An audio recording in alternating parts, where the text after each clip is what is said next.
Hello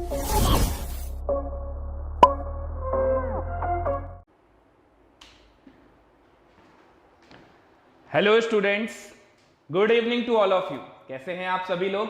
पिछले lecture में मैंने आपको डाइपोल मोमेंट के बारे में बताया था क्वांटिटेटिवली, कि डाइपोल मोमेंट को क्वांटिटेटिवली कैसे डिफाइन करेंगे चार्ज इनटू डिस्टेंस से। आज हम सीखेंगे डाइपोल मोमेंट को कंपेयर करना है, क्वालिटेटिवली आज हम डिफाइन करेंगे डाइपोल मोमेंट। तो क्वालिटेटिवली में क्या होगा, हम कोई वैल्यू नहीं बता रहे हैं, हम सिर्फ ये बताएंगे डाइपोल मोमेंट जीरो होगा या नहीं होगा। हम सिर्फ ये बताएंगे कि किसका डाइपोल मोमेंट ज्यादा होगा और किसका डाइपोल मोमेंट कम होगा। तो आज हम डाइपोल मोमेंट क्वालिटेटिवली डिफाइन करने वाले हैं, और इसके बाद अगर समय रहा तो मोस्ट इंपॉर्टेंट टॉपिक रेजोनेंस वो हम चालू करेंगे। और ये जो रेजोनेंस मैं आपको केमिकल बॉन्डिंग में पढ़ाऊंगा, ये पढ़ने के बाद अपने को जीओसी में रेजोनेंस पढ़ने की कोई जरूरत नहीं है। तो मैं आपको रेजोनेंस इस तरह से पढ़ाऊंगा कि आपका केमिकल बॉन्डिंग वाला काम भी हो जाए और जीओसी में जो आपको रेजोनेंस पढ़ना होता है वो भी काम कंप्लीट हो जाए। ओके, एक बार जल्दी से सभी लोग मुझे कंफर्म कीजिए, मेरी आवाज आप सभी तक पहुंच रही है? वॉइस या वीडियो में कोई प्रॉब्लम तो नहीं? वॉइस या वीडियो में कोई प्रॉब्लम तो नहीं? ऑल फाइन, चलिए ठीक है। तो पिछले लेक्चर में हम लोग क्वांटिटेटिव डाइपोल मोमेंट समझ चुके थे, आज अपने को क्वालिटेटिव डाइपोल मोमेंट अपने को समझना है। तो क्वालिटेटिवली डाइपोल मोमेंट कैसे डिफाइन करेंगे, मैं कोई थ्योरी व्योरी नहीं बता रहा हूं, सीधा सवालों से ही हम स्टार्ट करेंगे और सवालों पर ही हम एंड कर देंगे डाइपोल मोमेंट को। ओके, तो चलिए देखते हैं। सबसे पहला सवाल है, compare the dipole moment of the following HF, HCl, HBr, HI। सवाल नोट कीजिए जल्दी से। HF, HCl, HBr, HI, इनका डाइपोल मोमेंट कंपेयर करना है। आप डिक्रीजिंग ऑर्डर या इंक्रीजिंग ऑर्डर में डाइपोल मोमेंट का आंसर दीजिए। अगर आप कमेंट बॉक्स में कॉमा लगाकर लिखेंगे तो यह मेंशन कीजिएगा कि वो डिक्रीजिंग ऑर्डर है या इंक्रीजिंग ऑर्डर है। तो डाइपोल मोमेंट का डिक्रीजिंग या इंक्रीजिंग ऑर्डर, डाइपोल मोमेंट का फॉर्मूला क्या था? Mu is equal to charge into distance, Q into D. अब देखिए यहां पर अगर आप ये कंसेप्ट लगाएंगे तो हो सकता है कि आप धोखा भी खाएं, क्योंकि आप समझ ना पा रहे हो सही से। कॉन्सेप्ट में तो कोई गलती नहीं है। अगर मैं H और F के बीच की बॉन्ड लेंथ बोलूं, HCl की बोलूं, HBr की बोलूं और HI की बोलूं, तो HI की बॉन्ड लेंथ सबसे ज्यादा है। इस हिसाब से डाइपोल मोमेंट HI का सबसे ज्यादा होना चाहिए, than HBr, than HCl, than HF। देखिए सबसे पहला ही सवाल और इसी में कंफ्यूजन है। अगर मैं डिस्टेंस की मानूं तो बॉन्ड लेंथ HI में सबसे बड़ी होगी, क्योंकि आयोडीन का साइज सबसे बड़ा है। उससे बाद HBr आएगा, फिर HCl आएगा, फिर HF आएगा। और चार्ज की अगर देखूं तो चार्ज के हिसाब से तो सभी पे +1 -1 आता जाएगा अगर हम बॉन्ड को तोड़ दें, लेकिन कोवेलेंट बॉन्ड है, तोड़ना नहीं है, पार्शियल शिफ्टिंग होगी। तो ये जो ऑर्डर हमने बनाया ये गलत है। इसका सही आंसर है HF, than HCl, than HBr and then HI। चलिए देखते हैं कितने लोगों का आंसर सही आया। किसी ने लिखा ही नहीं होगा अभी इतनी जल्दी, है ना? आप लोग तो वैसे भी सो के आते हो, लास्ट लेक्चर है, आराम से अटेंड कर लेंगे। और जब से आप लोगों को ये ऑनलाइन फैसिलिटी मिलने लगी है तब से क्या जरूरत है ना? अगर छूट भी गया तो लेक्चर कौन सा भागे जा रहा है? लेक्चर जब कंप्लीट हो जाएगा तब देख लेंगे, रिकॉर्डेड तो मिल ही जाता है। चलिए खैर, यहां पर लेकिन ऐसा हुआ क्यों? ये करेक्ट आंसर है, ये बात तो समझ में आ गई, लेकिन आखिर ऐसा क्यों हुआ? ऐसा इसलिए हुआ क्योंकि H और F के बीच का इलेक्ट्रोनिगेटिविटी डिफरेंस बहुत ज्यादा है। और मैंने कल भी जब आपको डाइपोल मोमेंट स्टार्ट किया था तो यह बात मैंने आपको पहले ही बता दी थी कि इलेक्ट्रोनिगेटिविटी डिफरेंस की वजह से पोलैरिटी क्रिएट होती है।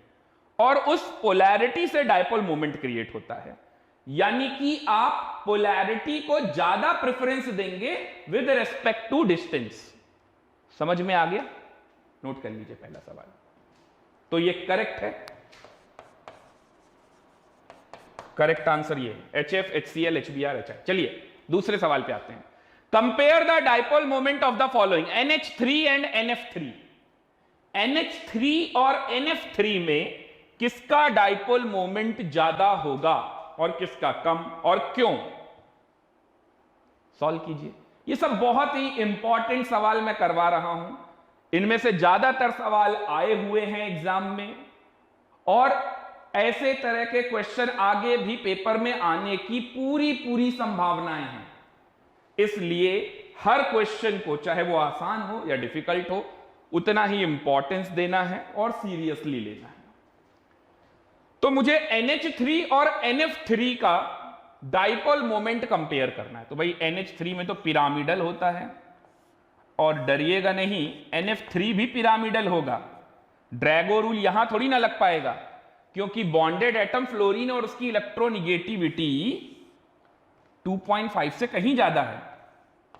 ये NH3 है। अब चलिए NF3 की बात कर लेते हैं। तो ये भी पिरामिडल हो जाएगा, है ना। कोई बैक बॉन्डिंग का भी कंसेप्ट नहीं लग रहा है यहां पर, कल भी आपको बताया था बैक बॉन्डिंग नहीं लगेगा। तो एक NH3 और एक NF3 है। हमें यह बताना है कि किसका डायपोल मोमेंट ज्यादा होगा। अच्छा, म्यू इसका भी 0 नहीं होगा और म्यू इसका भी 0 नहीं होगा, लेकिन फिर इनमें डायपोल मोमेंट किसका ज्यादा होगा? इसको मान लेते हैं A, इसको मान लेते हैं B। तो अब अपने को आंसर देना है, और रीजन के साथ, और वैलिड रीजन के साथ, है ना। तो अब क्या होगा रीजन, बताइए। देखिए आप लोग जल्दी से। NH3 और NF3 में किसका डायपोल मोमेंट ज्यादा है? 0 तो किसी का नहीं है, ज्यादा किसका होगा ये देखिए।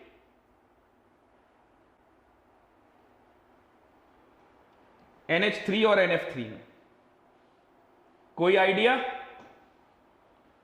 NH3 का ज्यादा होगा, आर्यन का कहना है NH3 का ज्यादा होगा। ओके, कोई रीजन बताएंगे आर्यन आप, ऐसा क्यों कह रहे हैं आप? आपको ऐसा क्यों लगता है कि NH3 का ज्यादा होगा NF3 से? ऐसा क्यों होगा? As fluorine is more electronegative than, fluorine more electronegative है तो क्या करें? अच्छा, मोर इलेक्ट्रोनिगेटिव है तब तो NF3 का हो जाना चाहिए था डायपोल मोमेंट ज्यादा। नहीं, नाइट्रोजन इज मोर इलेक्ट्रोनिगेटिव, ये तो गलत बात है भाई। फ्लोरीन ही ज्यादा इलेक्ट्रोनिगेटिव है, नाइट्रोजन कहां ज्यादा इलेक्ट्रोनिगेटिव हो जाएगा? नाइट्रोजन से ज्यादा इलेक्ट्रोनिगेटिव तो फ्लोरीन है। चलिए आपको समझाता हूं।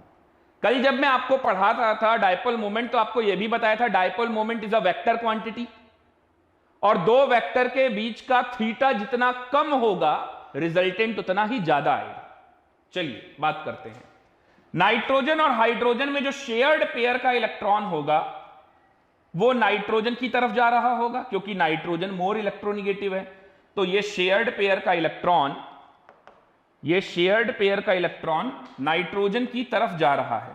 ठीक है, तो आप कह सकते हैं ये वेक्टर इधर जा रहा है, ठीक इसी तरह से ये वेक्टर इधर जा रहा है, ठीक इसी तरह से ये वेक्टर इधर जा रहा है, और नाइट्रोजन अपना खुद का लोन पेयर इलेक्ट्रॉन अपनी तरफ रख रहा होगा। अब यहां पर देखिए, नाइट्रोजन और फ्लोरीन में कौन ज्यादा इलेक्ट्रोनिगेटिव? फ्लोरीन। तो ये वेक्टर इधर जा रहा है, नाइट्रोजन और फ्लोरीन, ये वेक्टर इधर जा रहा है, नाइट्रोजन और फ्लोरीन, ये वेक्टर इधर जा रहा है। तो इन दोनों पिक्चर से आपको क्या देखने को मिला? यहां पर वेक्टर सब एक डायरेक्शन में जा रहे हैं, they all are converging vectors. अगर आप नाइट्रोजन की बात करेंगे तो इटसेल्फ नाइट्रोजन अपनी तरफ कुछ ले जाएगा। तो यहां पर सब कन्वर्जिंग वेक्टर्स हैं, जिस वजह से यहां पर ये जो थीटा होगा ये कम होगा, और यहां पर डाइवर्जिंग वेक्टर्स की वजह से यहां का थीटा जो है वो बड़ा होगा। ठीक है, तो NH3 और NF3 अब कल आपको बताया था कि इनके बीच में इंटर इलेक्ट्रॉनिक रिपल्शन क्या होगा, बढ़ने लगेगा। इनके बीच का इंटर इलेक्ट्रॉनिक रिपल्शन क्या होगा, बढ़ने लगेगा। अच्छा, बॉन्ड एंगल की बात में थोड़ा सा शायद गड़बड़ हुआ। बॉन्ड एंगल इसी का ज्यादा होगा, क्योंकि यहां पर जब बॉन्ड एंगल हम देखेंगे तो इनके बीच का इंटर इलेक्ट्रॉनिक रिपल्शन क्या हो रहा है, बढ़ रहा है, जिससे थीटा ये बड़ा है। अब यहां पर अगर हम देखेंगे तो इतना ज्यादा नहीं है, तो थीटा तो इसी का ज्यादा होगा। कल हम लोगों ने NH3, NF3 और NCl3 वाले एग्जाम्पल से θ1, θ2, θ3 कंपेयर किया था। अगर ये θ1 है, ये θ2 है, तो θ1 ही बड़ा होगा θ2 से। बैक बॉन्डिंग लग नहीं रही है। तो NH3 और NF3 में अगर हम थीटा की मान ले तो फिर NF3 लगता है, लेकिन सारे वेक्टर एक डायरेक्शन में काम कर रहे हैं, जिससे रिजल्टेंट मैक्सिमम आएगा। और ये सब वेक्टर अपोजिट डायरेक्शन में डाइवर्जिंग वेक्टर्स हैं, तो इस वजह से इसका रिजल्टेंट बहुत ही कम आएगा। तो इसके रीजन में आप लिखेंगे in ammonia molecule all the nitrogen is more electronegative than hydrogen, so all are converging vectors which make maximum resultant। तो mu NH3 का ज्यादा होगा mu NF3 से, जबकि बॉन्ड एंगल NH3 का ज्यादा है। ओके, देख लीजिए इसको भी।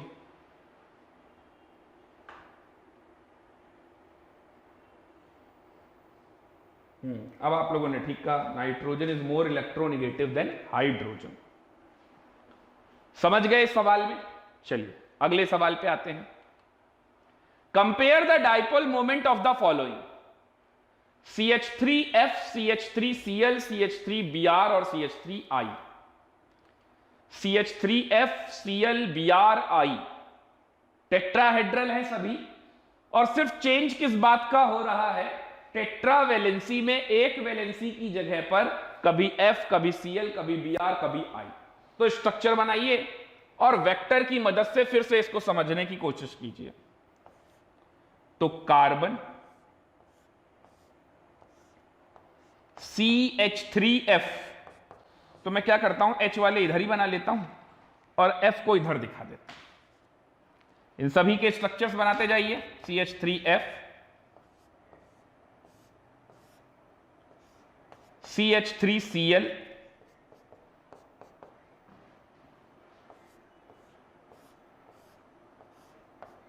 CH3Br,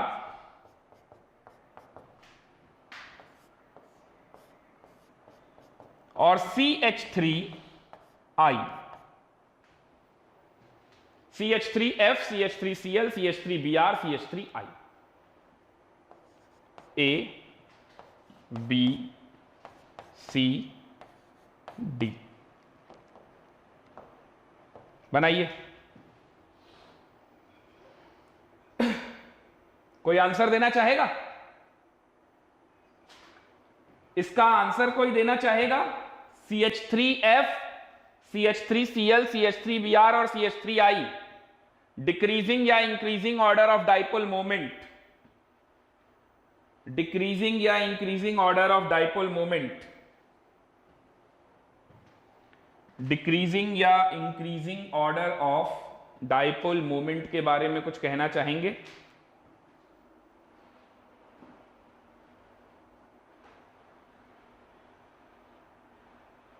CH3F, CH3Cl, CH3Br, CH3I किसका डाइपोल मोमेंट ज्यादा होगा और क्यों?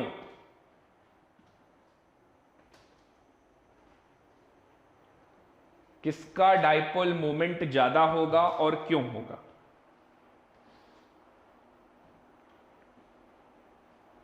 बताना चाहेंगे कुछ? चलिए देखिए, इतनी बात तो आप लोग समझ गए कि कार्बन और हाइड्रोजन में ये शेयर्ड पेयर इलेक्ट्रॉन कार्बन की ही तरफ जाएंगे, क्योंकि कार्बन थोड़ा लिटिल बिट मोर इलेक्ट्रोनिगेटिव है। तो इसका मतलब ये वेक्टर इधर, ये वेक्टर इधर, ये वेक्टर इधर, और कार्बन और फ्लोरीन में फ्लोरीन इधर। अच्छा, तो ये हाल तो सभी के साथ हो रहा होगा लगभग। क्योंकि मैंने आपको इलेक्ट्रोनिगेटिविटी का जो ऑर्डर बताया था उसमें सबसे ज्यादा F था, than O, than N, Cl, फिर Br, फिर ISC। ISC में अप्रोक्सीमेट होता है। तो ये तो लगभग सभी के साथ ऐसे ही बन रहा होगा, सारे वेक्टर एक डायरेक्शन में जा रहे होंगे। तो अब तो कन्वर्जिंग और डाइवर्जिंग का भी लफड़ा नहीं बचा। अब कैसे बताएंगे कि डायपोल मोमेंट किसका ज्यादा होता है? तो अब आप कहेंगे कि भाई सबसे ज्यादा तो पोलैरिटी यहीं पर है, C और F में, फिर C और Cl में, फिर C और Br में, फिर C और I में। तो इस हिसाब से ऑर्डर क्या हो जाना चाहिए? CH3F, CH3Cl, CH3Br, CH3I, ऐसा होना चाहिए ना। बट आंसर में थोड़ा सा चेंज है, थोड़ा सा चेंज है, और ये बहुत ही इंटरेस्टिंग क्वेश्चन है। और आप लोग याद रखिएगा, ये आपसे जीओसी में भी पूछा जा सकता है। तो ये एक इंपॉर्टेंट क्वेश्चन है, और इंपॉर्टेंट इसलिए है क्योंकि आपको एक इसमें कंसेप्ट जो यूज होगा, वो कंसेप्ट के बारे में अगर आपको नहीं मालूम है तो आप कभी भी इसका सही आंसर नहीं दे पाएंगे। तो एज पर द कंसेप्ट अभी तक जितना पढ़ा, ऐसा लगता है कि CH3F, than CH3Cl, than CH3Br, than CH3I। But correct answer है म्यू किसका ज्यादा होगा?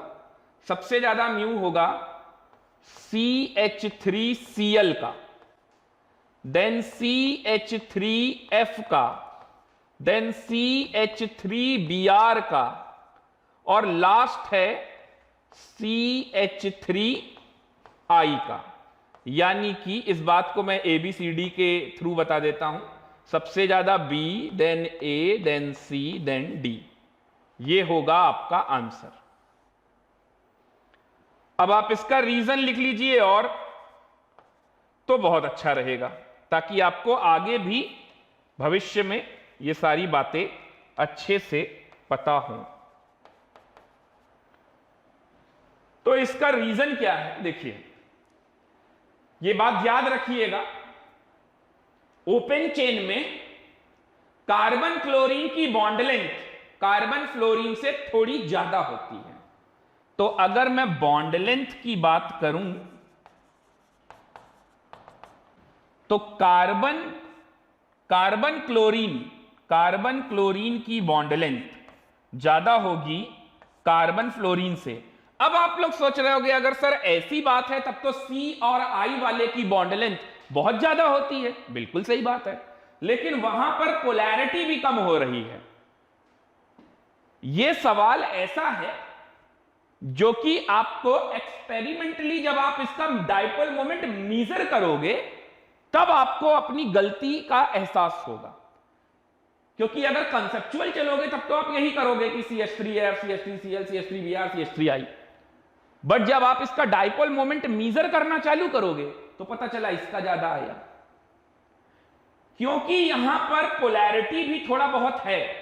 उतनी अच्छी पोलैरिटी नहीं है जितनी यहां पर है, उससे थोड़ी कम पोलैरिटी है यहां पर, लेकिन कम पोलैरिटी और बॉन्ड लेंथ ज्यादा, नेट रिजल्टेंट इस B का ज्यादा आ गया। पोलैरिटी के मामले में इन दोनों से, C और D से तो ज्यादा है, A से कम है, और बॉन्ड लेंथ के मामले में इन दोनों से कम है, लेकिन इस वाले से ज्यादा है। ओवरऑल जो नेट रिजल्टेंट बना वो इसका ज्यादा बन गया, क्योंकि ये पोलैरिटी में भी ठीक ठाक है और बॉन्ड लेंथ में भी ठीक ठाक है, जिस वजह से इसका डायपोल मोमेंट ज्यादा आ गया। ये बात मैं इसलिए बता पा रहा हूं क्योंकि मुझे ये डेटा मालूम है कि कार्बन क्लोरीन की बॉन्ड लेंथ बड़ी होती है कार्बन फ्लोरीन से। अगर मुझे ये बात ना पता हो तो मैं भी आपकी ही तरह गलत करके आऊंगा। समझ में आ रहा है? तो ये नोट कर लीजिए जल्दी से। यहां तक कोई डाउट? इस सवाल में कोई डाउट? जल्दी से देखिए। अब इसके बाद इसी से मिलता जुलता एक क्वेश्चन हम लोग और करने वाले हैं, जो कि जेई में पूछा जा चुका है।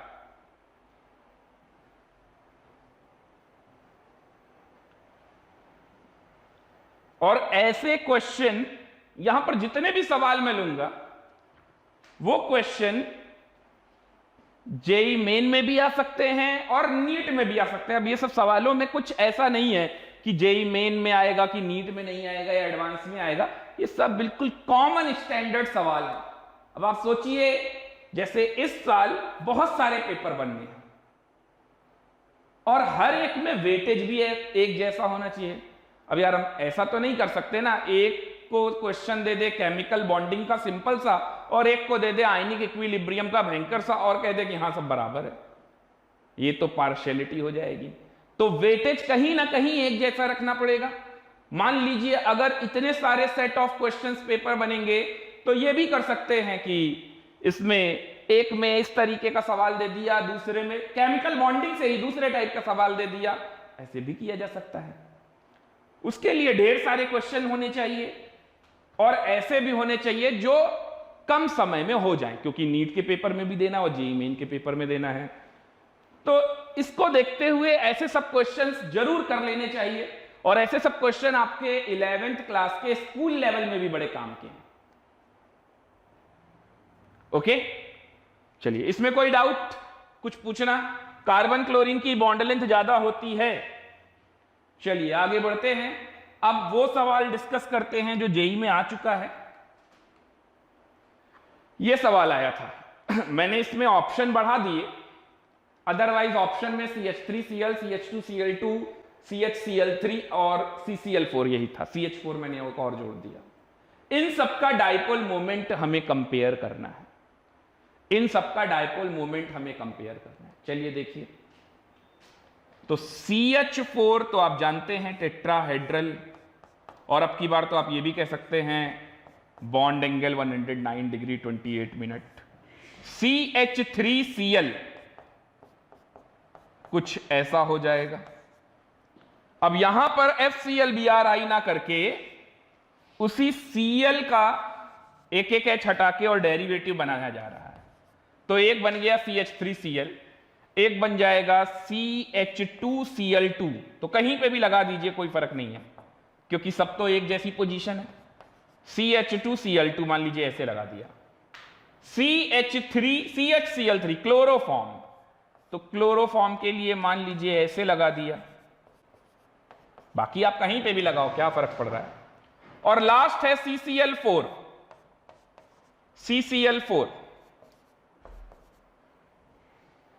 अगेन मैं इसको A नाम दे रहा हूं, इसको B दे रहा हूं, इसको C, इसको D और इसको E।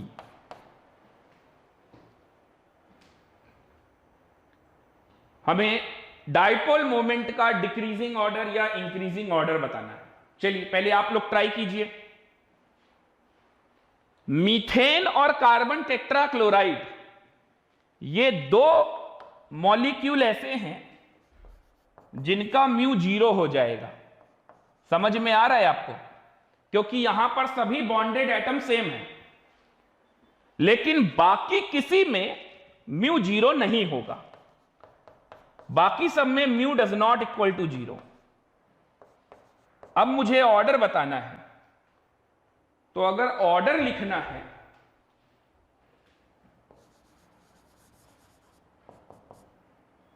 तो सबसे कम मैं डिक्रीजिंग ऑर्डर लिख रहा हूं, तो A बराबर E सबसे कम होगा यही। अब बचे B, C और D, इन्हीं में आंसर है। तो B, C और D में किसका ज्यादा होगा और क्यों होगा, देखिए और बताइए। B, C और D में किसका ज्यादा होगा और क्यों होगा? अगर यहां से देखें तो ये सारे वेक्टर्स कन्वर्जिंग वेक्टर्स हैं, एक पर्टिकुलर डायरेक्शन में जा रहे हैं। अब यहां से एक H हटाकर Cl लगा दिया जाए तो रिजल्टेंट कुछ तो कम होगा ही, है ना। और एक और Cl लगा दिया जाए तब क्या होगा? तो ये सारे वेक्टर्स इसमें डाइवर्जिंग निकल जाएंगे। बताएंगे आंसर? चलिए, मैं तो आपको रीजन और हिंट सब कुछ दे दिया। अब आप क्या सोच पा रहे हैं इन सवालों को लेकर? कुछ समझ में आ रहा है? स्मृति ने आंसर दिया है, बहुत अच्छे। बी सी डी और ए और ई तो पीछे ही है। और कोई आंसर देगा? सबसे ज्यादा इसका आंसर जो डाइपोल मोमेंट सबसे ज्यादा आया, ये बिल्कुल सही है, बी सबसे ज्यादा होगा, इसके बाद सी और फिर डी और ए और ई सबसे लास्ट। ये आंसर नोट कर लीजिए इसको भी। सबसे ज्यादा बी, देन सी, देन डी और लास्ट में ए और ई। क्लियर है? इन सवालों को भूलिएगा नहीं, एक बार अच्छे से सॉल्व करिएगा खुद से भी, और ये सवाल बिल्कुल अच्छे से तैयार कर लो, क्योंकि डायपोल मोमेंट पे घुमा फिरा के यही सब सवाल आपसे पूछे जाएंगे। चलिए अगले सवाल पे आते हैं। Compare the dipole moment of the following 1,2 dinitrobenzene, 1,3 dinitrobenzene and 1,4 dinitrobenzene. बहुत अच्छा सवाल है। अब हम लोग डाइपोल मोमेंट को उठाकर ऑर्गेनिक में, प्योर ऑर्गेनिक में लेकर आ रहे हैं। डाइनाइट्रोबेंजीन, अब यहां पर अपने को ऑर्गेनिक का जीओसी का कंसेप्ट भी लगाना पड़ेगा और उसके साथ साथ डाइपोल मोमेंट को भी चेक करना पड़ेगा। तो सबसे पहला ए है 1,2 डाइनाइट्रोबेंजीन। तो भाई अगर मैं यहां से 1 ले लूं तो यहां से मुझे 2 लेना पड़ेगा, 1,2 डाइनाइट्रोबेंजीन। फिर दूसरा है, एक ऑर्थो हो गया, एक मेटा हो गया और एक पैरा हो गया। 1,2, 1,3 एंड 1,4।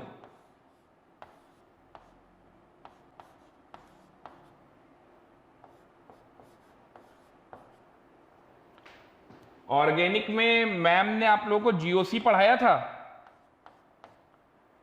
इलेक्ट्रॉन डिस्प्लेसमेंट इफेक्ट पढ़ाया कि नहीं पढ़ाया आप लोगों ने? इंडक्टिव इफेक्ट, मीजोमेरिक इफेक्ट, ये सब पढ़ाया गया है। अगर ये सब पढ़ा है तब तो कोई दिक्कत नहीं आने वाली है, और नहीं पढ़ा है तो थोड़ी दिक्कत आने वाली है।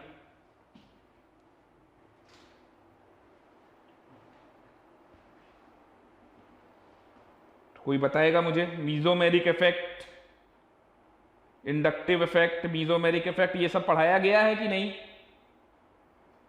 No sir. अच्छा, चलिए फिर बताता हूं क्या करना है यहां पर। देखिए ध्यान से,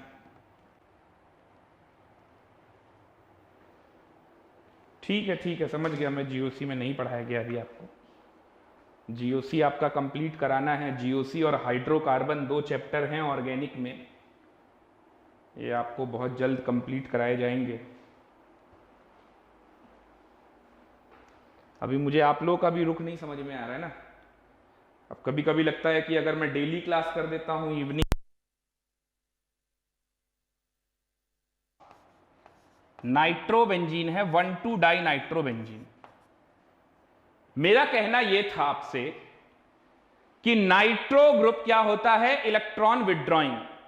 2 तरह के ग्रुप होते हैं ऑर्गेनिक में, एक जो रिंग को इलेक्ट्रॉन देता है, बेंजीन रिंग को इलेक्ट्रॉन देता है, ऐसे ग्रुप को इलेक्ट्रॉन रिपेलिंग ग्रुप या इलेक्ट्रॉन डोनेटिंग ग्रुप बोलते हैं। और जो बेंजीन रिंग से इलेक्ट्रॉन छीनता है उसे हम इलेक्ट्रॉन अट्रैक्टिंग ग्रुप या इलेक्ट्रॉन विड्रॉइंग ग्रुप कहते हैं। तो ये जो नाइट्रो होता है ये किस कैटेगरी में है? ये इलेक्ट्रॉन विड्रॉइंग ग्रुप है, इलेक्ट्रॉन अट्रैक्टिंग ग्रुप है। ये कैसे पहचानते हैं? मान लीजिए अगर आपको पहचानना भी हो तो एक जनरल सा कंसेप्ट मैं आपको बता देता हूं। बेंजीन रिंग से जुड़ा हुआ जो फंक्शनल ग्रुप का पहला एटम होगा वो कहलाता है की एटम। ध्यान से सुनिएगा। अब इस की एटम से जुड़ा हुआ ये जो बॉन्डेड एटम होगा, अगर ये मोर इलेक्ट्रोनिगेटिव हुआ तो ये इलेक्ट्रॉन छीनेगा इससे, और अब इसको मजबूरी में इलेक्ट्रॉन खींचना पड़ेगा किससे? रिंग से, तब ये इलेक्ट्रॉन यहां जाएगा। ठीक है, अभी जब रेजोनेंस पढ़ाऊंगा ना तो काफी सारी ये सब बातें आपको समझ में आ जाएंगी। तो मैंने पहले ही कहा मैं रेजोनेंस थोड़ा सा लंबा खींचने वाला हूं, तो रेजोनेंस अपना केमिकल बॉन्डिंग में जितनी जरूरत है उससे ज्यादा पढ़ेंगे, ताकि ऑर्गेनिक वाला भी समझ में आ जाए रेजोनेंस, और इनऑर्गेनिक का तो यहां समझ में आएगा ही। ठीक है, क्लियर हुआ? तो नाइट्रो ग्रुप कैसा है? Electron withdrawing group. तो अगर नाइट्रो ग्रुप हमारा इलेक्ट्रॉन विड्रॉइंग ग्रुप है, तो जरा इन वेक्टर्स की मदद से हम लोग ये समझें कि ये वेक्टर किधर जाएगा। तो इसको सेंटर मानते हुए, यहां पर इसको सेंटर मानते हुए, यहां पर ये नाइट्रो ग्रुप इलेक्ट्रॉन विड्रॉइंग है तो ये वेक्टर इधर गया, और इसी तरह से ये नाइट्रो ग्रुप भी इलेक्ट्रॉन विड्रॉइंग है तो ये वेक्टर इधर गया। तो ये जो एंगल बना थीटा, ये कितना बना? 60 डिग्री। अब आप सभी लोग मुझे सुन पा रहे हैं ना? आवाज आ रही है? तो देखिए इस बी वाले केस में क्या होगा, ये नाइट्रो ग्रुप का वेक्टर, नाइट्रो ग्रुप की वजह से ये वेक्टर इधर गया, और ये नाइट्रो ग्रुप की वजह से ये वेक्टर इधर गया, तो ये एंगल कितना बनेगा? 120। और यहां पर क्या होगा, ये नाइट्रो और ये nitro equal and opposite vector है, और इनके बीच का थीटा कितना है? 180 डिग्री। तो इसका म्यू तो क्या हो जाएगा? 0। इसका म्यू क्या हो जाएगा? इसका म्यू हो जाएगा 0। समझ रहे हैं आप? इसका म्यू 0 हो जाएगा। इक्वल एंड अपोजिट वेक्टर का रिजल्टेंट कितना आता है? 0। तो इस हिसाब से दो वेक्टर के बीच का एंगल जितना छोटा होगा, रिजल्टेंट उतना बड़ा होगा। तो ए सबसे ज्यादा, देन बी, देन सी। क्या अब आप सभी को यह क्वेश्चन का सॉल्यूशन क्लियर है? एक बार जल्दी से कमेंट बॉक्स में टाइप कीजिए यस और नो। क्या आप सभी को इसका सॉल्यूशन क्लियर है? अब ये समझ में आया या नहीं?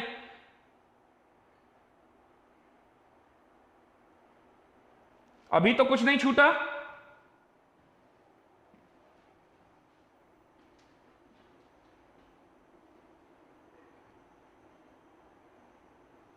क्लियर है? चलिए अगले सवाल पे आते हैं। अगला सवाल क्या है? Compare the dipole moment of the following: ortho nitrotoluene, Meta nitrotoluene and para nitrotoluene. O का मतलब ऑर्थो, M का मतलब मेटा, P का मतलब पैरा। कैसे बनाते हैं मैं वो भी सिखा देता हूं आपको। देखिए, बेंजीन रिंग बनाइए।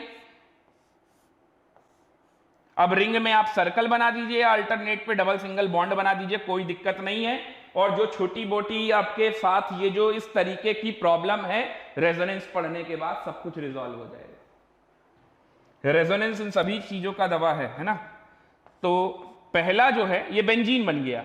अब इसमें CH3 ग्रुप लगा देंगे तो इसको बोलते हैं टोलुइन। ठीक है, ऑर्थो, मेटा, पैरा ये पोजीशन है, और ये पोजीशन किसी ना किसी फंक्शनल ग्रुप के रिस्पेक्ट में बताई जाती हैं। तो अभी आपका फंक्शनल ग्रुप क्या है? ये मिथाइल। अब इस मिथाइल की रेस्पेक्ट में ये वाली पोजीशन और ये वाली पोजीशन क्या कहलाएगी? ऑर्थो। इसके जस्ट बगल वाली, इस वाले मिथाइल के जस्ट सामने वाली पोजीशन ये कहलाती है पैरा, और ऑर्थो के बगल वाली पोजीशन कहलाती है मेटा। समझ गए आप? Functional group, benzene ring functional group. Functional group जिस कार्बन से जुड़ा है उस कार्बन के बगल वाले, एडजेसेंट वाले कार्बन ऑर्थो, उनके बगल वाले मेटा, और फंक्शनल ग्रुप के जस्ट सामने वाला पैरा। क्लियर हुआ? तो अब बताइए, ऑर्थो नाइट्रोटोलुइन, मेटा नाइट्रोटोलुइन और पैरा नाइट्रोटोलुइन में आप नाइट्रो ग्रुप को कहां कहां लगाना पसंद करेंगे? ये नोट कर लीजिएगा। और अब इधर आ जाते हैं हम लोग फंक्शनल ग्रुप पे। तो पहला है ऑर्थो नाइट्रोटोलुइन, तो नाइट्रो चाहे आप इधर लगा दीजिए या इधर लगा दीजिए, एक ही बात है। बी पे आते हैं, मेटा नाइट्रोटोलुइन। तो मेटा नाइट्रोटोलुइन में टोलुइन बना लीजिए और मेटा पोजीशन पे नाइट्रो लगा दीजिए, और पैरा नाइट्रोटोलुइन में पैरा पे लगा दीजिए, पैरा पे नाइट्रो ग्रुप लगा दीजिए। अब मैंने अभी आपको पिछले सवाल में यह तो बताया कि नाइट्रो ग्रुप इलेक्ट्रॉन विड्रॉइंग है, इलेक्ट्रॉन अट्रैक्टिंग है, लेकिन मिथाइल के बारे में नहीं बताया। तो हर एल्काइल ग्रुप, एल्काइल का मतलब एल्केन में से एक हाइड्रोजन हटा दो, हर alkyl group electron donating group होता है, इलेक्ट्रॉन डोनेटिंग ग्रुप होता है। समझ में आ रहा है आपको ऑर्थो मेटा पैरा? चलिए आगे बात करते हैं। अब मुझे यहां पर वेक्टर की ही मदद से यह बताना है कि किसका डायपोल मोमेंट ज्यादा और किसका डायपोल मोमेंट कम होगा। अब आप जो सोच रहे हैं उसका उल्टा होगा। मिथाइल ग्रुप इलेक्ट्रॉन डोनेटिंग है तो यह वेक्टर इधर नहीं बल्कि यह वेक्टर इधर जाएगा, ऐसे। और नाइट्रो ग्रुप इलेक्ट्रॉन विड्रॉइंग है तो यह वेक्टर इधर जाएगा। तो अब यह एंगल कितना बना? ये थीटा, ये थीटा बन गया 120 डिग्री। कुछ समझ में आया? ठीक इसी तरह से यहां पर ये नाइट्रो ग्रुप इधर जा रहा है, ये वेक्टर, और मिथाइल ग्रुप इधर आएगा, तो ये एंगल जो थीटा है वो कितना बना? 60 डिग्री। नॉर्मली अपने को लगता है इन दोनों के बीच का एंगल ये 60 डिग्री होगा, बट जब हम यहां पर रेजोनेंस और मीजोमेरिक इफेक्ट की बात कर लेते हैं, इलेक्ट्रॉन डिस्प्लेसमेंट इफेक्ट की बात करते हैं, जब अट्रैक्टिंग और विड्रॉइंग ग्रुप के बारे में समझ में आता है, तब समझ में आता है कि वेक्टर का डायरेक्शन किधर होगा। यहां 60 डिग्री हो गया। अब यहां देखिए यहां क्या हाल है, नाइट्रो वाले की वजह से वेक्टर इधर और मिथाइल वाले की वजह से भी वेक्टर इधर, यानी यहां पर थीटा आपका 0 डिग्री होगा। तो सबसे ज्यादा रिजल्टेंट म्यू का ऑर्डर सबसे ज्यादा कहां आएगा? सी में, क्योंकि यहां दोनों वेक्टर एक ही डायरेक्शन में काम कर रहे हैं। उसके बाद बी और सबसे कम ए। ये सॉल्यूशन आपको समझ में आया? मिथाइल ग्रुप लिख लीजिएगा। मिथाइल ग्रुप कैसा है? Electron donating, electron repelling. और नाइट्रो ग्रुप कैसा है? Electron withdrawing, electron attracting. जिस वजह से ऐसा हुआ, क्लियर हुआ? समझ में आया सभी को? चलिए और आगे बढ़ते हैं।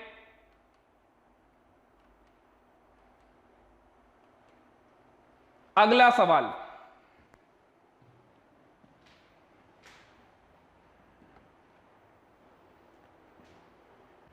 अब इसमें बहुत सारे पार्ट आ गए हैं ना, कोई दिक्कत नहीं। Chlorobenzene 1,2 dichlorobenzene, 1,3 dichlorobenzene, 1,4 dichlorobenzene, 1,3,5 ट्राइक्लोरोबेंजीन। चलिए हम लोग इसके स्ट्रक्चर बनाते हैं तो समझ में आएगा क्या करना है ना। तो सबसे पहले आप क्वेश्चन नोट कर लीजिए। 1,2 डाइक्लोरो, 1,3, 1,4 और 1,3,5 और क्लोरोबेंजीन भी साथ में। तो सबसे पहला क्लोरोबेंजीन, फिर सेकंड 1,2 डाइक्लोरो, डाइक्लोरोबेंजीन, फिर थर्ड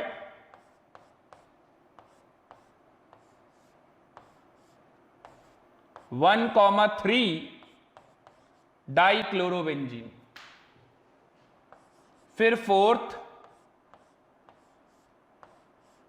1,4 डाइक्लोरोबेंजीन, फिर फिफ्थ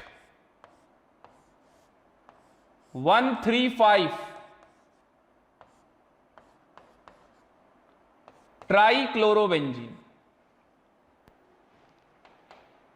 ये सॉल्व करना है।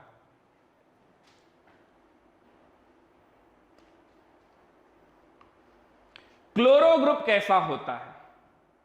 जितने भी हैलोजेंस हैं they are electron withdrawing group, यानी ये बेंजीन रिंग से इलेक्ट्रॉन छीनेंगे। अब तो आप कर लोगे। क्लोरो ग्रुप क्या होता है? इलेक्ट्रॉन विड्रॉइंग ग्रुप होता है। क्या अब आप मुझे आंसर बता सकते हैं इसका?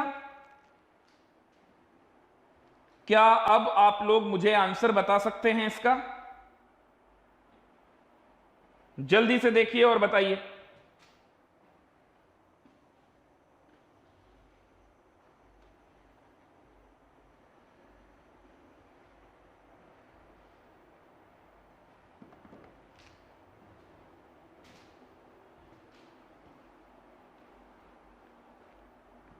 Chlorobenzene 1,2 dichlorobenzene, 1,3 dichlorobenzene, 1,4 dichlorobenzene, 1,3,5 ट्राइक्लोरोबेंजीन।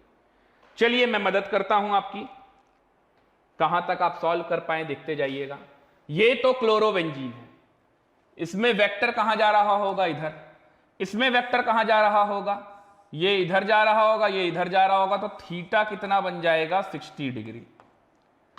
अच्छा, इसमें क्या हो रहा होगा, ये क्लोरो की वजह से ये ग्रुप इधर, ये वेक्टर इधर, यहां पर थीटा कितना बन जाएगा, 120 डिग्री थीटा। ठीक है, यहां पर इक्वल एंड अपोजिट वेक्टर हैं, तो यहां पर थीटा कितना बन जाएगा, 180 डिग्री, और इसका म्यू क्या होगा, 0। समझ आ रहा है आपको? चलिए अब इधर देखिए, यहां पर एक वेक्टर ये है, एक वेक्टर ये है, तो ये एंगल कितना बना, 120। 120। अब इन दोनों की वजह से जो रिजल्टेंट मिलेगा वो मुझे यहां मिलेगा, और वो क्या मिलेगा, क्लोरो। लॉ ऑफ पैरेललोग्राम वाला थ्योरम अगर आप लगाएंगे, फॉर्मूला लगाएंगे, आप सोचिए ना, फिजिक्स में पढ़ते हो कि नहीं, 120 डिग्री बॉन्ड एंगल है, 5 न्यूटन बीच में थीटा, 120 डिग्री, तो रिजल्टेंट कितना बनेगा, 5 न्यूटन। तो वैसे ही इधर क्लोरो, बीच में थीटा 120 डिग्री, तो क्या बनेगा, यहां से क्लोरो आएगा, और ये क्लोरो को ये वाला क्लोरो कैंसिल कर देगा, ये जो ऊपर लगा हुआ है, ये क्लोरो को ये क्लोरो कैंसिल कर देगा, यानी इसका भी म्यू क्या आएगा, 0। ध्यान से समझो इसे, आप कोई भी दो ले लीजिए, आप इन दोनों को ले लीजिए 120, इन दोनों को ले लीजिए 120, इन दोनों को ले लीजिए 120, इसका मतलब D और E दोनों का म्यू बराबर है, और कितना है, 0। तो अगर मैं म्यू का ऑर्डर लिखूं तो D और E बराबर हैं, और इन दोनों का ही म्यू 0 है, बाकी किसी का भी म्यू 0 नहीं है। अब चलिए देखते हैं, यहां पर एक ही वेक्टर है, यहां दो वेक्टर हैं, यहां पर भी दो वेक्टर हैं।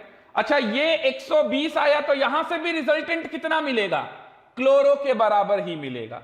इसका मतलब A और C भी बराबर हैं, और वो कितने के बराबर है, सिर्फ क्लोरो के बराबर है।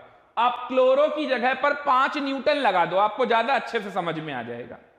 5 न्यूटन, ये 5 न्यूटन का फोर्स यहां लग रहा है, रिजल्टेंट बीच में एंगल 120, तो 5 न्यूटन ये भी बन गया, ए और सी का रिजल्टेंट सेम हो गया।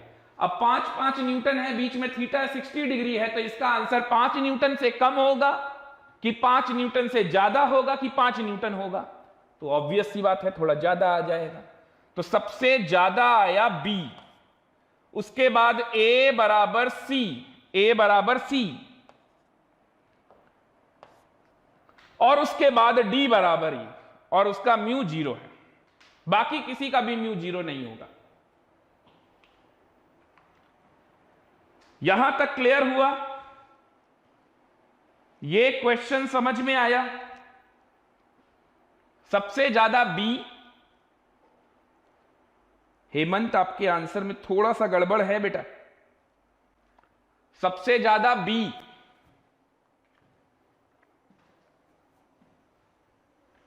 फिर उससे कम A इक्वल टू सी, फिर उसके बाद D equal to E. Clear हुआ? चलिए आगे बढ़ते हैं। Compare the dipole moment of the following, cis dichloro 2 butene, trans dichloro 2 butene. तो ब्यूटीन 2 में डाइक्लोरो लगा देना है। तो ब्यूटीन 2 का स्ट्रक्चर क्या होता है, ये है ब्यूटीन 2 बनाना है अपने को, तो ये ब्यूटीन 2 में सिस बनाना है। सिस के लिए CH3, मैं आपको यहां पर थोड़ा सा ज्योमेट्रिकल का भी आइडिया दूंगा। यहां पर 2 क्लोरो लगा दीजिए, और जरा आप इसका IUPAC नेम लिखिए, जो कि आप लोगों ने ऑर्गेनिक में खूब सीखी होगी ना, तो चलिए कुछ तो काम आएगा। तो ये सिस वाला आइसोमर है,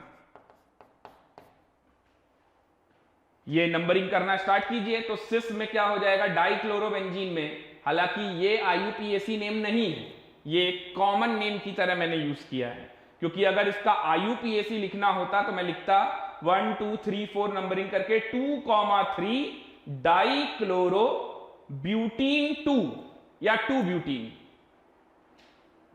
फिर ये सिस ट्रांस नहीं लगाते, ठीक है ना।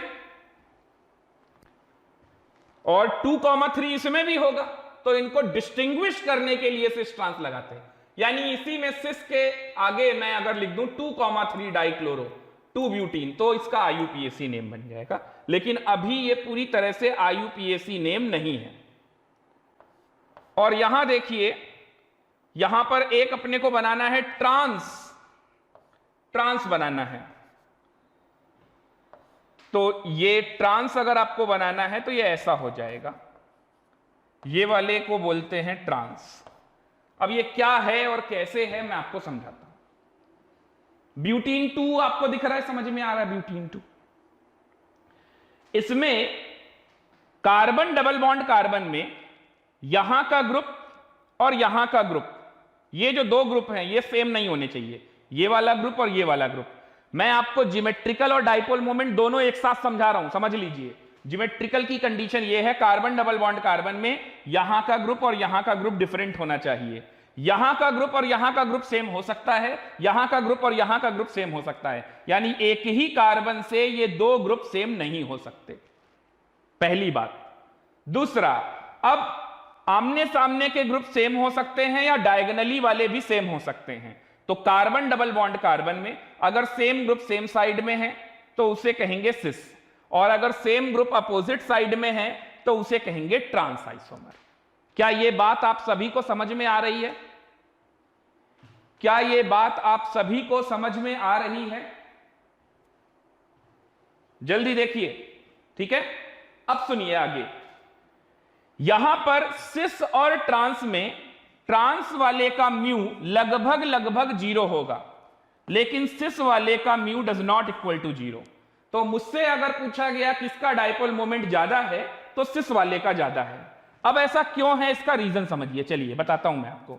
इलेक्ट्रोनिगेटिविटी डिफरेंस की वजह से कार्बन और क्लोरीन में कौन ज्यादा इलेक्ट्रोनिगेटिव, तो कार्बन और क्लोरीन में क्लोरीन ज्यादा इलेक्ट्रोनिगेटिव, तो ये डेल पॉजिटिव और डेल नेगेटिव इधर। इसी तरह से यहां पर डेल पॉजिटिव और डेल नेगेटिव इधर।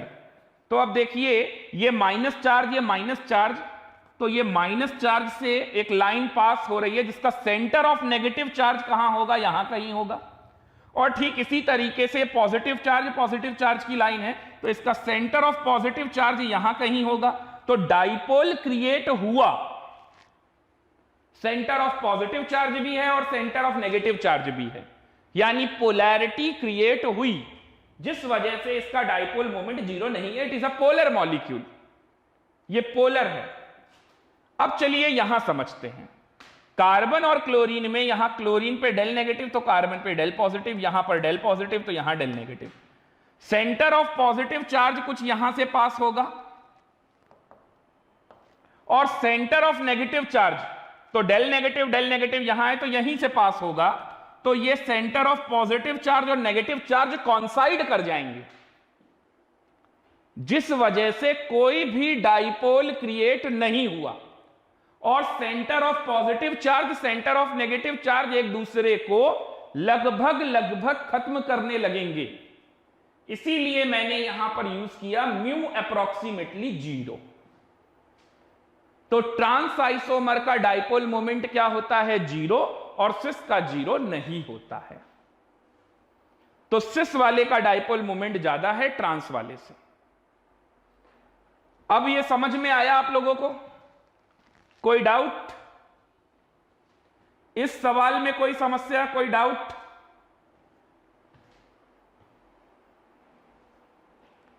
क्या इस सवाल में किसी को कुछ पूछना है? कोई डाउट है?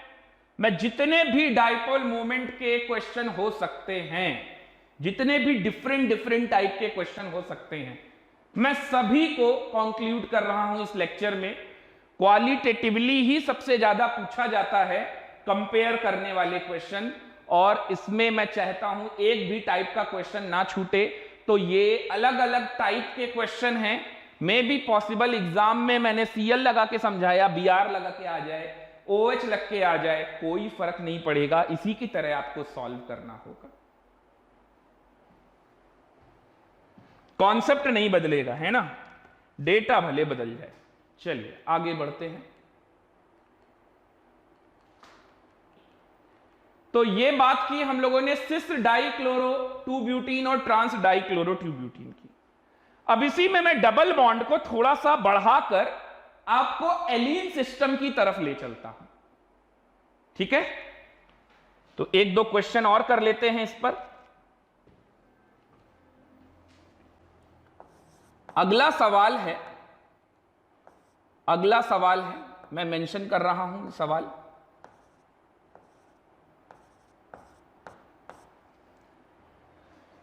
स्ट्रक्चर मैं ही बना दे रहा हूं, carbon double bond carbon, double bond carbon, ठीक है। ये H और ये Cl, और फिर इधर ये H और ये Cl, ये हो गया A। और अब ये B, एलीन सिस्टम मैंने आपको समझाया था हाइब्रिडाइजेशन के केस में, याद आ रहा है आपको? तो उसी से रिलेटेड मैं आपसे पूछ रहा हूं, ये H और ये Cl, और यहां पर ये Cl और ये H। अब बताइए इनमें से डाइपोल मोमेंट किसका ज्यादा होगा, किसका कम होगा? A और B?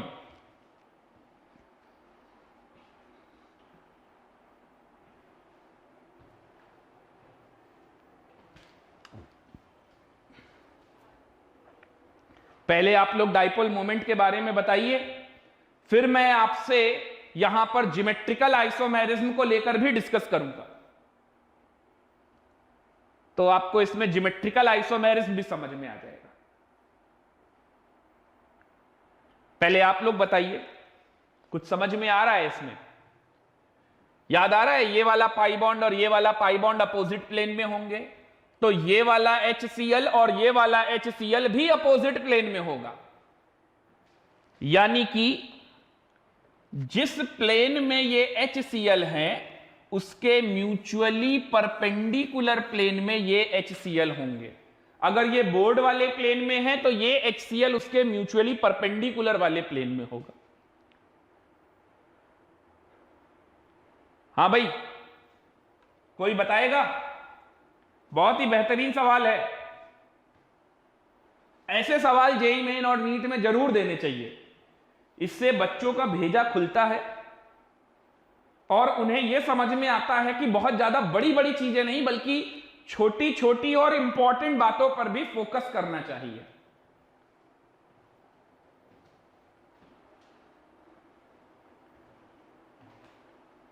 कोई बताएगा इसका आंसर क्या होगा? चलिए मैं आपको बताता हूं। एक्चुअल में मैं आपको बेवकूफ बना रहा था। ये दोनों कंपाउंड सेम हैं, ये दोनों कंपाउंड एक जैसे ही हैं। A and B are identical, A and B are identical. अब देखिए यही, इसी में ही परेशान हो जाएंगे आप। A और B आइडेंटिकल हैं।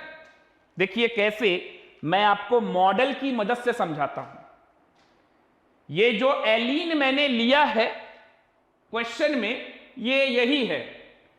इसको ध्यान से समझिए, आपको सारी बातें क्लियर हो जाएंगी। ये देखिए, ये है, ये कार्बन लगे हैं, कार्बन डबल बॉन्ड कार्बन।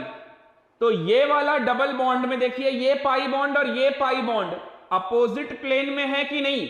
इस वाले का प्लेन ऐसा है तो इस वाले का प्लेन ऐसा है, म्यूचुअली परपेंडिकुलर। इवन ये जो H जो हैं दोनों, पहले आप एलीन में H लगा के समझिए कि ये दो H और ये दो H, ये भी एक दूसरे के क्या हैं? Mutually perpendicular. दिख रहा है आपको? ये देखिए, ये म्यूचुअली परपेंडिकुलर हैं। क्लियर हुआ? अब आप सोचिए मैं क्यों बोल रहा हूं आपसे ये दोनों आइडेंटिकल हैं। मान लीजिए इस वाले को आपने H बोला और इस वाले को Cl बोला। ये H, ये देखिए, और ये Cl नीचे वाला। अब यहां पर क्या लगाया गया है इसके दूसरे में, ऊपर H और Cl दिखा रहा है, तो बताओ ऊपर कहां H है। अब ये H है और ये Cl है, तो चाहे H यहां रखें और Cl यहां रखें, तो सोचिए ये H था और अगर ये H है तो ये दूरी बराबर है कि नहीं है। और अगर इसको पलट दिया जाए, Cl को पीछे ले आए, H को आगे ले आए, तो भी H और H के बीच की दूरी और Cl के बीच की दूरी बराबर है कि नहीं है। दिखाई दे रहा है कि नहीं, देखिए आप, ये डिस्टेंस बराबर आएगी। समझ में आ रहा है, क्योंकि इन दोनों बॉन्ड को हम ऐसे समझ रहे हैं, जबकि मैंने बोला भी कि ये एक दूसरे के म्यूचुअली परपेंडिकुलर है, लेकिन बोर्ड पे और 2D में इतना अच्छे से क्लियर नहीं हो पाता है ना, तो 3D में बिल्कुल अच्छे से दिखाई देने लगता है कि हाँ यार, ये वाली डिस्टेंस से ये वाली डिस्टेंस कंपेयर कर लो, या फिर ये वाली डिस्टेंस से ये वाली डिस्टेंस कंपेयर कर लो, बात तो बराबर ही है। तो फिर किस बात का सिस ट्रांस, बोलिए। अब मैंने आपसे कहा था, ये बात समझ में आ गई सबको, तो A और B दोनों आइडेंटिकल हैं। अब बात आती है म्यू की, तो देखिए ये H है और ये Cl है, इसका रिजल्टेंट यहां से पास होगा, और ये H है और ये Cl है, इसको कैंसिल करने वाला इधर कोई नहीं है और इसको कैंसिल करने वाला इधर कोई नहीं है, क्योंकि ये दोनों एक दूसरे के म्यूचुअली परपेंडिकुलर प्लेन में है। समझ में बात आ रही है। तो इसका mu does not equal to 0 और इसका भी mu does not equal to 0, और mu of A equal to B, क्योंकि वो B है ही नहीं। A and B are identical, ये एक ही लिखा हुआ है। क्लियर हुआ। अब चलते हैं ज्योमेट्रिकल आइसोमेरिज्म में। मैंने आपको ज्योमेट्रिकल आइसोमेरिज्म में क्या बताया, अगर सेम ग्रुप सेम साइड पे दिखे तो सिस और सेम ग्रुप अपोजिट साइड में दिखे तो ट्रांस। जब ये दोनों सेम है तो किस बात का सिस और किस बात का ट्रांस, यानी ये तो हमारा इल्यूजन है कि हम इसको सिस जैसा समझ रहे हैं और ये डायगोनल में दिख रहा है, ये हमें ट्रांस जैसा दिख रहा है, जबकि रियल में देखिए ये H है, ये Cl है। अगर ये H और Cl हुआ तो सोचिए Cl और Cl के बीच की दूरी अभी कितनी दिख रही है, मान लीजिए L1 है, और अब मैं अगर इसको पलट दूं, Cl को पीछे ले आऊं और H को आगे ले आऊं, तो अब Cl और Cl के बीच की दूरी कितनी दिख रही है, वही आई L2। तो L1 L2 बराबर हुआ कि नहीं हुआ। अगर ये दूरी, इस दूरी को मैं L1 बोल रहा हूं और इस दूरी को मैं L2 बोल रहा हूं, तो ये मेरा इल्यूजन है कि मुझे यहां पर ये डायगोनल में दिख रहा है और ये बड़ी लेंथ दिख रही है। दरअसल L1 और L2 सेम है, तो आंसर आया नो ज्योमेट्रिकल आइसोमेरिज्म। ऐसा एलीन कभी भी ज्योमेट्रिकल आइसोमेरिज्म नहीं शो करेगा। क्या आप सभी को मेरी बात समझ में आ रही है। इस कंपाउंड में देख लीजिए। अब सोचिए इसी में एक डबल बॉन्ड और लग जाए इसके बगल में, तो वहां H और Cl अगर लगाएंगे तो उनका प्लेन सेम होगा, क्योंकि पहला और तीसरा पाई बॉन्ड एक ही प्लेन में होगा। वो भी बताता हूं। ये क्वेश्चन समझ में आया या नहीं आया, जल्दी से देखिए और बताइए। इस क्वेश्चन को जल्दी से देखिए और बताइए। ये मैंने दोनों एक साथ बताया है, इसमें ज्योमेट्रिकल भी हो गया और साथ ही साथ इसमें मैंने आपको डाइपोल मोमेंट का कंसेप्ट भी समझा दिया। अब आगे बढ़ते हैं। अब अगला सवाल, इसी में एक और डबल बॉन्ड लगा देते हैं एलीन सिस्टम में। तो अगला सवाल है,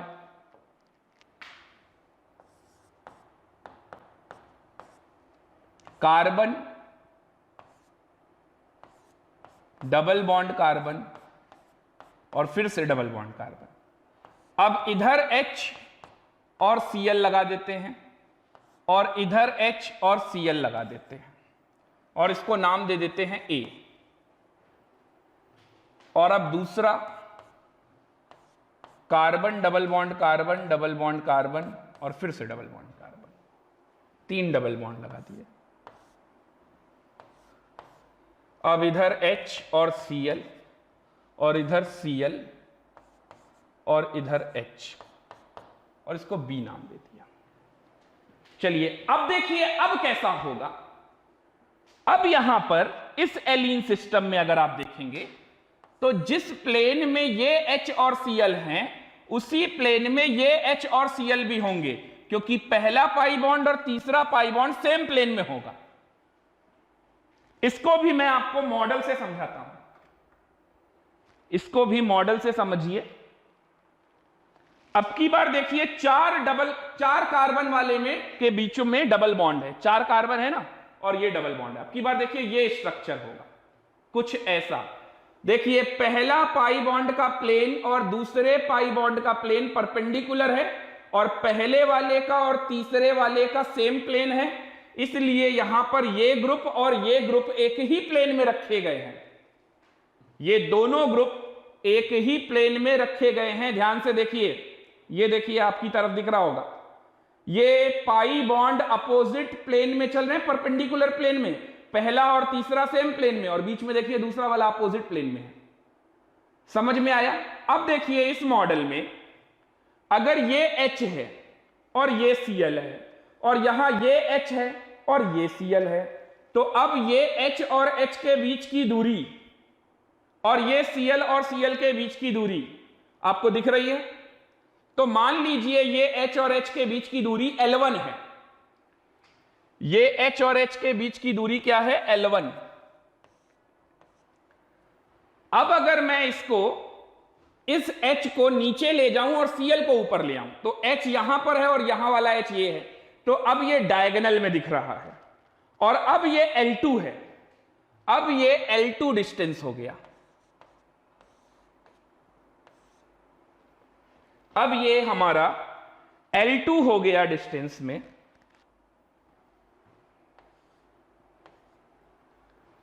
और हम सबको समझ में आ रहा है कि डायगोनल वाली डिस्टेंस बड़ी होगी। तो पहले मैं बात कर रहा हूं ज्योमेट्रिकल को लेकर, L2 is greater than L1। ये L1 L2 क्यों चाहिए? ज्योमेट्रिकल बताने के लिए, ट्रिक बता रहा हूं। तो इसका मतलब अब ये अलग अलग प्लेन समझ में आ रही है बातें।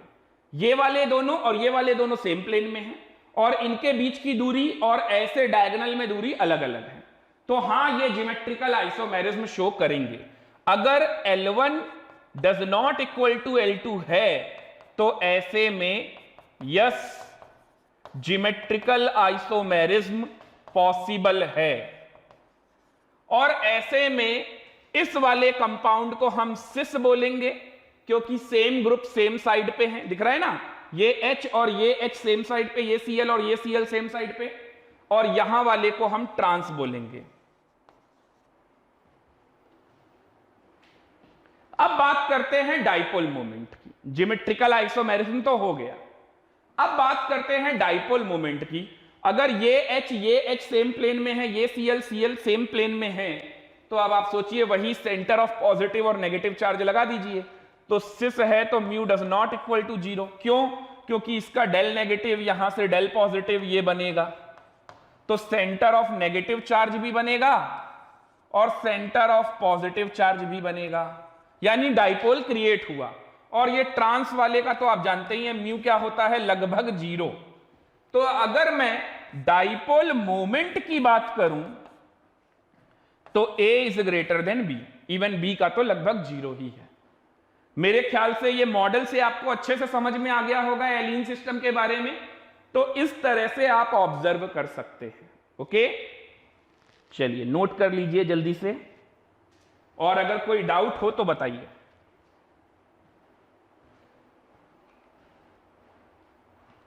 यहां तक कोई डाउट? तो आज के लेक्चर का आखिरी सवाल अब हम लोग कर लेते हैं। अब जो सवाल मैं कराने जा रहा हूं उनमें से 4 ऑप्शन लेकर जेई 2014 में पूछा जा चुका है। आप जेई 2014 का पेपर निकालेंगे तो आपको मिल जाएगा। ठीक है, नोट कर लिया? चलिए लास्ट क्वेश्चन, इसके बारे में बात करते हैं। लिख लीजिए आप लोग, कॉमन स्टेटमेंट वही है, compare the dipole moment of the following. Compare the dipole moment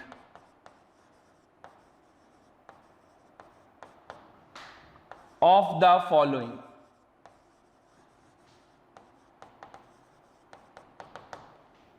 compare the dipole moment of the followings, ठीक है।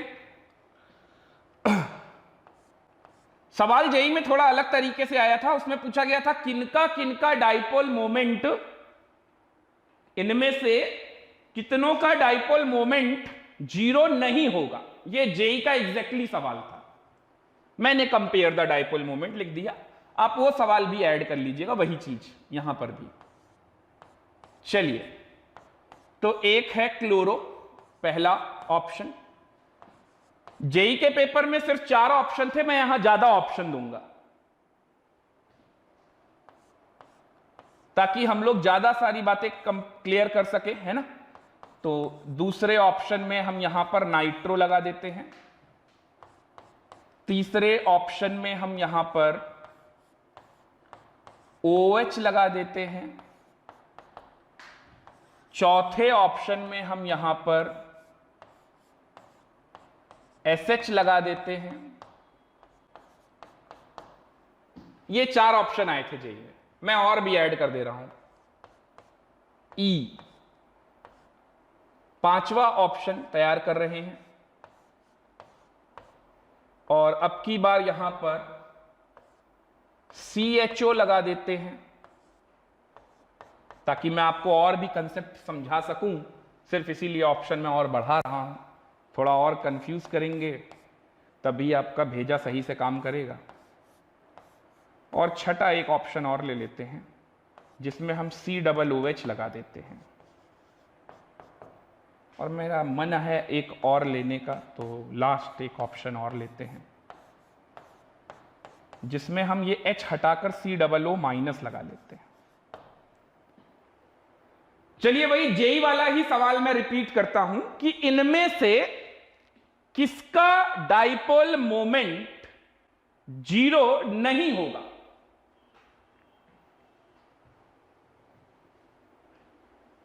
ए से लेकर जी तक में किसका डाइपोल मोमेंट जीरो नहीं होगा, है ना। अच्छा सवाल। आप लोगों को अगर समय चाहिए हो तो मैं ये होमवर्क में भी दे सकता हूं। अच्छा सवाल है।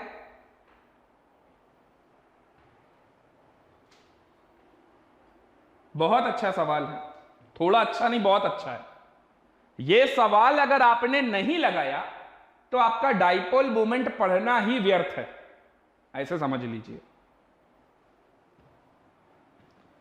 तो डाइपोल मोमेंट पढ़ना तभी कंप्लीट हो सकता है जब आपको यह सवाल लगाना आता हो। तो यह सवाल लगाना बहुत जरूरी है पूरे डाइपोल मोमेंट में। टाइम भी अच्छा खासा हो रहा है। चलिए, मैं ये आपको होमवर्क में ही दे देता हूं ये सवाल। थोड़ा सा आप लोग सोचिए, सवाल अच्छा है। सभी तो 180 डिग्री दिखा रहे हैं, तो इसमें से ऐसा कौन सा ऑप्शन है जिसमें म्यू जीरो नहीं होगा। और एक बात और आपको बता दूं, 1 और more than 1 may be correct, multi correct भी हो सकता है ये, तो सिर्फ एक ही ना ढूंढ लीजिएगा। और अभी आर्यन जी जो आपने निकाला है वो गलत है, तो थोड़ा और सोचने की जरूरत है ना। तो ये क्वेश्चन मैं आपको होमवर्क में देके जा रहा हूं। अगली क्लास में हम लोग ये क्वेश्चन सबसे पहले डिस्कस करेंगे और आते ही आप लोग मुझे इसका आंसर देंगे। ओके, तो आज का लेक्चर यहीं पे फिनिश करते हैं। आज के लिए इतना ही, तब तक के लिए गुड नाइट, शुभ रात्रि, शब्बा खैर, bye bye to all of you.